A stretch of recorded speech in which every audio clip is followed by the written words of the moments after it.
We certainly appreciate each and every one of you coming out. We've got two great presenters today to tell you about what they're doing and some really exciting projects, really exciting products that they have. First, we're going to have Nate and George. We have Swimnerd, and they're a developer of inexpensive, waterproof, transportable digital pace clocks for both individuals and teams. So I'll turn it over to you guys. Thank you. Good morning. Thank you for having us. We're pretty excited. We just need to pull up our Swimnerd app real quick, click onto our stopwatch because apparently we only have 6 minutes, so ready, go. My name's Nate. This is my good buddy George, and we grew up swimming together on a summer league swim team. We then went to college, came back together, coached a summer league swim team together for 5 years, and had the time of our lives. So swimming has always been part of our lives, even into our adult lives. So we were basically, raise your hand if you've swum before. Okay, so when you go to the swimming pool, you see these giant clocks, right? And it just goes round and around and around, 60-second hand, right? So swimming is purely based on interval training, and the technology is so outdated that we were like, this is crazy. We can do way, way better than this. So we really have 3 missions. One, to create the quintessential swimming ecosystem on a mobile device instead of using this ancient piece of equipment to program your sets into a clock like that so that you can run a swim practice instead of having to look at an analog clock. We also want to democratize the sport, and we would like to grow the sport as large as we can from the very beginning, from drowning awareness to water safety up into competitive collegiate swimmers using our products to really maximize the efficiency of their swimming and training. So Swimnerd Blue is a mobile application, like we said. It's very similar to like a Runkeeper or MyFitness app that allows you to actually plug in number of repetitions, your intervals, what you're doing, set it all up so when you click start, you don't have to do the math anymore. You don't have to think anymore. All you have to do is follow along with the set. It's perfect for a coach to have in his pocket to be like, oh, where are we? We're doing 10 500s. Oh, we're on the 6th one and we're 4 minutes in. You know, those are real sets, and you know, it's a really complicated process. This is a thing that happens every single day, multiple times a day, because swim practices, as anyone knows, swimming is almost all swim practice. That's what swimming is. It's swim practice. Swim meets are once a month, maybe. So it's heavily involved, a day-to-day thing. The mobile application works for Android and iOS. And the most important thing I think that we like to talk about is the fact that it's a usable, it's not a wearable. And to quote Ian King, a professional triathlete from the Virginia Beach area, this is what he told us about wearing a watch. The main reason I never use one is because I hate even wearing a tiny little bracelet, let alone a massive watch. George, do you wear watches while you swim? Don't even wear it when I'm not swimming. Me neither. Watchless. Okay? Swimmers hate watches. We hate watches. But everyone has to use a clock. So we're going with the wearable, not with the wearables, we're going with the usables. Some quick trends. Let's check the clock right here on the Swimnerd app. We're 3 minutes and 22 seconds in. Thank you, So Swimnerd. should we show them how easy the old technology is to transport? Yeah, you should. Could you guys just pass this around? It's only 40, it's 20 pounds. Can we start in the front maybe? I think it's 40 pounds. Just start in the front here. Sure. Yeah, so you just pass it along. And if you want to try to program this Here you go, thing, Bill. you can try to figure out how to plug this in first. Did you want the 16-page manual for this? Let's Or did you want me to? We can get the manual. I think it is 16 pages. So the health and fitness industry has absolutely exploded. In 2014, Google said it was the #1 fastest growing app category. Right now, it's worth about $4 billion. They project it in 2017 to be worth $26 billion, and we want a piece of that. This is another real little trend that we like to see. You know, mobile applications are great when you can suck people in there all the time, every single day, and keep them on there, right? Well, that's what health and fitness apps do. As you can see, they almost double the amount of time that people are on them. So people get super involved. I have Runkeeper. I've had it since 2013, and I have over 200 runs programmed in there. We're trying to do the same thing for swimming. Our target market is actually pretty nice because it's any swimmer, period, in the world. Because it's time-based, it doesn't matter if you're speaking a different language, swimming is swimming no matter where you are. So our real target market really is master swimmers who are older that usually practice by themselves and have a lot of money and a lot of education, and triathletes, also same type of market. If you break down the U.S. Masters segmentation right here, you can see education, purchasing things online, how much they've purchased, collectively over the year. If we could get 10% of just this market alone, we'd have a viable business. Distribution. We have a website that has been pretty popular. We also have a lot of followers. Someone mentioned Facebook. We have several hundred, but really our Twitter followers is almost to 3,000. Most of them are Olympic swimmers, coaches from all over the world. I mean, it was all organically grown through basically me tweeting about things over the last few years, building the brand. We're selling the little clock for $149. And this will be completely waterproof.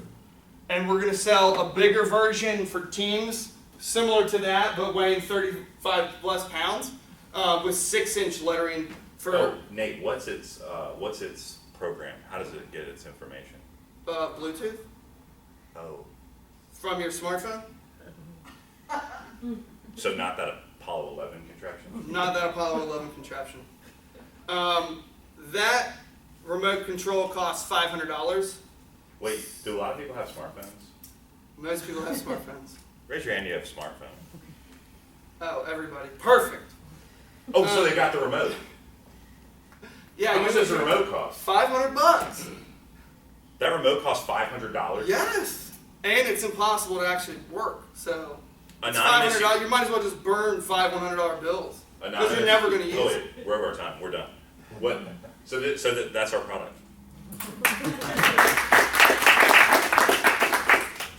Well, thanks so much for presenting today. Very interesting. And again, I definitely don't want to be carrying that thing around, nor pay $500 for that other piece there. Yeah.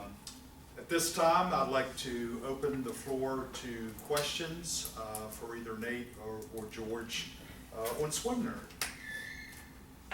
Yes, sir. So I tried to look it up on Android. Is it on there on the Android store? We have not released our application yet. Okay.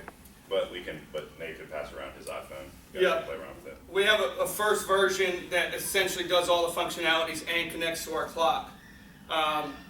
But we're working on a second version that really involves. Here's kind of what it looks like. Oh, I lost. Hey, you're still on the thing. Wireframes are very akin to Swimkeeper. I mean to Runkeeper. I don't know. But the answer is it's not in the Android store or in the Apple store. And so my question then, I want to understand what the product is. So I pay $150 roughly. Yep. And I get a clock like that, You do. and I control it from my Android phone. You got it. And you said something about it's gonna be waterproof, but I noticed that one's a plug-in. That's right. We bring this for our presentations because our prototype is traveling the world with the developers. So we don't actually have the prototype with us today. That said, this is the exact size of what it will be. But it's not a plug-in, so I set it up That- in the lane in front that's of me. right. That's correct. Yep. And are you getting any pushback from like my phone will get wet? No, because if you've ever talked to a triathlete, like we talked to Matt Sharbo of Virginia Beach professional triathlete who's a good buddy of ours, and he said, well, I have a life-proof case, and this is perfect for me because all I have to do is download the application. I don't even have to buy the clock if I don't want it. And I could just use all your great, wonderful things right here, and I put it at the end of the lane, just like I do at the rec center. So, no, not really. So, I guess as a former competitive swimmer myself, I'm trying to get my hands around this. You don't wear the phone sits with that. What do you attach to yourself to record the data back and forth? I mean, you're talking about split times, lap times, all that other stuff. Where does all that go? You are, you want to handle that, George? Well, there's two things. One, we do have a touchpad in development because it's pretty easy technology because you would just plug it into the phone, it would touch, and you would register. But the answer is 95% of the people that have been in the focus groups that we've had, their biggest concern is getting the information off their wrist and onto the side of the pool, if that makes sense. So the split times, to your point, is not something that the clock calculates. However, obviously if you're a competitive swimmer, if you did 10 200s on 245, of course, our clock is going to reset at the 245 back down to 0. But I guess the question is, there's got to be some method for the swimmer to interact with this so that it knows when to reset the clock and what have you. You don't wear something then. That's right. It's Okay. usable. So that this would just be on the side of the pool, keeping your particular set for you in your lane. What do you do about those of us that have poor vision, couldn't read that damn thing anyway? See, that's actually the problem, though, with the... That's where the big clock actually makes a lot of sense. Well, here's what's interesting though. It doesn't, right? So if this were sitting at the very end of your lane, I would hope you'd be able to read it from this distance. And what happens every time you do a flip turn and you splash it and it keeps sliding back? Well, Now again, what? I mean, we've in development to basically build what would look like a GoPro case, and it would have suction cups on it to try to prevent some of that. But the biggest reason why I want to go with the GoPro case is because the number one pushback we've gotten about from people in the folks group, can I put it in the pool? And the answer is, well, there's the answer is no. You shouldn't put electronics just in the pool. But it's waterproof, right? So it's going to be splash proof and all that. But if you were to put it into a GoPro case and stick it to the side of the pool, then you would be, So to answer your question, yes, we've gotten a lot of pushback on every single thing that you've asked, and we've been trying to develop around it. And that was one of the biggest problems that we've been told, and anyone that's swum before knows, the analog clocks at a lot of these pools, they either don't work, or they're not synced, or you can't read them because they're just a 60-second hand and you're in the back lane or anything like that. Well, that eliminates everything. That's why this thing is so nice, because it's right there, you can see it, you won't have to think about it, you won't have to miss any of your intervals. Maybe this is a second generation idea. I mean, I understand what you're doing here, but maybe what you ought to think about is something where a swimmer can hang like an iPad down into the water, touch it, and actually see a big screen and have some feedback right there and then. But as you all know, different strokes, a backstroker is never going to see that because they're going backwards. Well, in fairness, they will, right? Because you have to stop and backstroke. And Right, you would you have look to at the stop at interval. the wall. No matter what, if you're interval training, you have to look at an interval clock. But to your point, yes. I mean, one of our main focuses is we're in development for a touchpad that just plugs into your phone To and record all the data. you got it. Right. Without so having then to you drop can it get into the pool. all your splits for the, if you're doing 10 200s on 245, you'll touch the pad every single time at the end of the 200. You'll have 10 times, 215, 214, whatever, all synced into your app. So then you can really track your progress. And I would also come full circle and say, that's the technology exists today. That clock costs $1,650. The controller costs $500. It seems as though what we're providing is not only programmable, because we have in one of our testimonials, we have an anonymous Yale grad who was the grad assistant on the swim team. It took him 3.5 hours to program an average practice. Yes, sir. As you progress with this, obviously this is unique to swimming. Do you see yourself taking it on to triathlons and incorporating other things that include swimming but are not exclusive to swimming? Yes, most certainly. We've actually had many triathletes basically tell us we can use this also for our running. I run with your app. So we've thought about that for quite some time.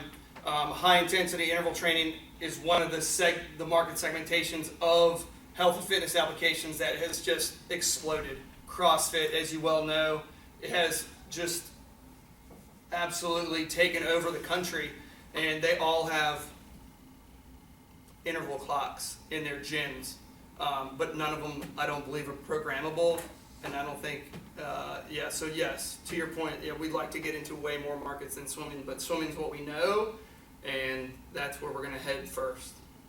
Yeah, I always tell people, the 3,000 people that follow us on Twitter follow us because of swimming. It's certainly us going into a different market vertical would be See, something that would be. I would, as a former swimmer, I would rather see you develop something like a little Fitbit wristband that's on me, that sends all the data to a laptop or an iPad, and then I can go back after the workout and know exactly what my splits were and all the other stuff.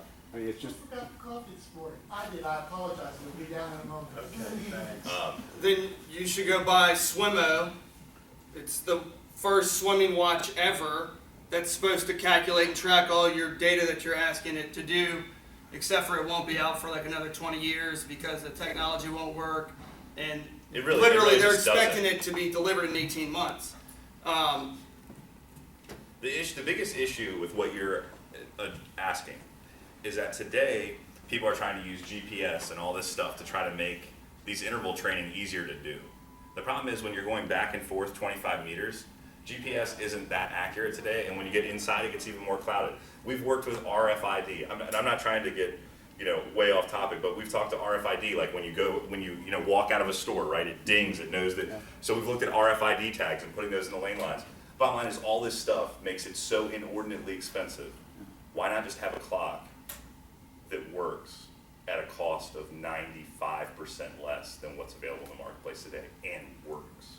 I mean, the bottom line is that NASA technology, if you're a Yale graduate in engineering like this guy was, and you know how to swim, and it takes you 3.5 hours to program the current technology, it's not working. So what do we think we can disrupt? We think we can disrupt the clock market. And then the other thing is too, the answer is, people ask us all the time, why not? Everyone has a watch, Garmin watch. Swimmers hate watches. I mean, it's literally that easy. If you're really good at swimming, a giant watch throws off your stroke, you can't get your catch right. And literally some of the best triathletes on the planet, one of the guys will probably represent us in Rio. He's one of the people, it's one of our testimonials. He hates watches. They hate watches. They hate stuff they have to wear. I mean, it's just, because it throws off their balance. yeah. But I appreciate all the feedback. So I'll tell you one thing. We never thought about that, the slipping to your point, and we never realized how important a lot of the triathletes really like it to be in the pool. So I guess they actually, with the watch, they're kind of like, even if they're wearing one, they're, it's very close to their face opposed to having to find the watch that they're using. So. One thing I would recommend is that you consider, as you move on, with the aging of the population and more people turning to swimming because it's not as physically pounding as other sports, is that you engage in other size clocks, because his comment about seeing it is real, and it's going to become more real with an aging population. Yeah, and I would say, so Master swimmer. you basically, the thing is, Nate, how big is I don't know if we have a good representation. So Big Blue is maybe, 6 inches. The letters are 6 inches tall. yeah, so you're going to get about a doubling of what this is. Yes, to answer your question, I'm not saying, and we didn't even address it because of that. We addressed it because a lot of swim teams like to put sort of like multiple clocks around the pool. And of course, you really only have 10 feet per inch, Nate? They say if somebody who has like 30-30 vision, you get like 10 feet per 1 inch of the letters. Per inch of the letters, so. I understand you can't see this. If you're swimming and this is on the wall and you can't read this, you really need to get your eyes checked. If you want to buy a second one, they'll sync up. You can put one at one end, one on the other end. That way you can have, Do a 75. you or should have 1.5. we have solved the problem of being able to see the clock. That's what, honest to God. What's your biggest challenge right now to actually getting it on the market? Well, what's interesting, so I'm glad you asked that question because actually it's technology, right? So talk about RFID and try to store the data. The biggest issue is the fact Bluetooth is probably one of the worst technologies ever developed. My uncle was on the Motorola team that actually developed and tried to integrate it into their products. it's fickle technology. We only have 6 protocols that the clock is trying to get, and it's tough for it to get all 6 every time. So that's really, thanks for the question. That's the number one. It's the number one thing. Bluetooth technology is just not. I mean, if you've ever tried to sync your phone up to your speaker, and all of a sudden now your phone's playing the music and your speaker is. I mean, we've all been there for that. So, but we think we've gotten through that. Meaning we're going to sync all the data at one point. So if you didn't sync, you would know that. And since the data is so small, we think we're right there. In fact, we're really only working through one protocol now. I think is the last hiccup. So. Yep. Take one more question if there's one more. Okay. I guess the ultimate question, you're sitting here with a room of entrepreneurs and venture capitalists. What do you want from us? Okay, you took my line. Sorry. You said one last question. Yeah. Well, I would say the biggest thing is support. We're currently not in a capital raise because we don't require it. We are going to be doing a Kickstarter at some point, either late September or early October. But the answer is because we've been able to basically give ownership of our company for technology development. The technology development piece would have been the most expensive, but because that's been done for a very small equity stake, we're pretty flush. But no, we're going to be launching Kickstarter. They always say home is where the hate is, so we're trying to. We have a global brand, but we're really trying to make sure that people in Virginia and Virginia Beach know what's going on. Because the bottom line is, Roland Schumann, who's probably one of the more famous. Sure. South African gold medalist. He retweets what we tweet, right? It's a global phenomenon. Judy Gaines, Rowdy Gaines' wife, loves what we do. We're really in the know as far as that goes. We just want a lot of people in Virginia Beach to know that we're really right.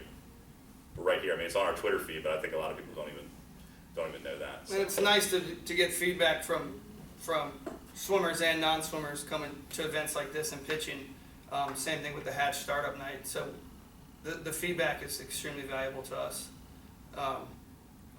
Yeah, because like I said, we would have never known. The most recent one was the whole thing about it's not really waterproof, right? So we got to build a case for it. And that when we talked to the developers, I forgot that waterproof is not actually Submergible.